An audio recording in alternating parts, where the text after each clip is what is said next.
बिस्मिल्लाहिर्रहमानिर्रहीम। Welcome to रूहानी परवाज़। रूहानी परवाज़ में एक नए वजीफ़े के साथ, एक नए खूबसूरत अमल के साथ हम आपको खुशामदीद कहते हैं। सामीन, आज की वीडियो में ख़ुद को बुराइयों से बाज रखने का, नफ्स को तमाम गुनाहों से बचाने का एक खूबसूरत रूहानी वजीफ़ा आपकी खिदमत में पेश करता हूँ। सामीन, जो शख्स चाहे कि मेरा नफ्स बुराइयों से बच जाए, गुनाहों से बच जाए और मैं तमाम बुराइयों से बाज रहूं, तो उसे चाहिए कि 100 मरतबा या गफ़्फ़ारू या अल्लाह पढ़ा करे। रोज़ाना की बुनियाद पे जो शख्स या गफ़्फ़ारू या अल्लाह पढ़ेगा, इंशाअल्लाह वो तमाम बुराइयों से बच जाएगा। नफ्स तमाम बुराइयों से नफ़रत करेगा।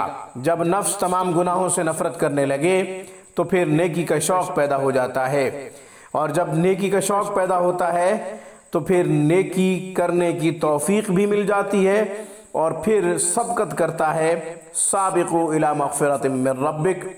कुरान करीम की इस आयत के मुताबिक फिर वो सबकत करता है, पहल करता है, जो भी नेकी बताई जाए उसके लिए दौड़ दौड़ के कोशिश करता है कि ये नेकी सबसे पहले मैं कर लूँ।